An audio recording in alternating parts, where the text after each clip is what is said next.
প্রশ্ন ১ কোন প্রাণীকে হত্যা করলে সওয়াব পাওয়া যায়? এ সাপ, বি টিকটিকি, সি মাকড়সা।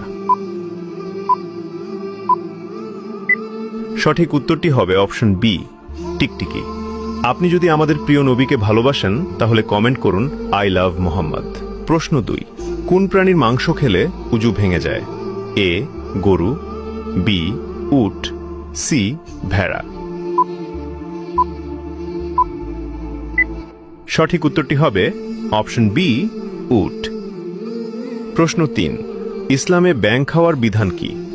এ হালাল, বি হারাম, সি মাকরুহ। সঠিক উত্তরটি হবে অপশন বি হারাম। প্রশ্ন ৪ কোন প্রাণীর দুধের উপকারিতা কোরআনে উল্লেখ আছে? এ উট, বি গরু, সি ছাগল। উত্তরটি জানার আগে ভিডিওটি শেয়ার করুন। এই বিষয়গুলো অনেকেই জানে না। আপনার একটি শেয়ারের মাধ্যমে হাজারো মুসলমান ভাই বোন এই বিষয়গুলো সম্বন্ধে জানতে পারবে এবং এই ভালো কথা শেয়ার করার কারণে আপনি সাদাকায়ে জারিয়ার সওয়াব পেতে থাকবেন ইনশাআল্লাহ। সঠিক উত্তরটি হবে অপশন বি গরু। প্রশ্নের উত্তর দিতে পেরেছেন তা অবশ্যই কমেন্টে জানাবেন।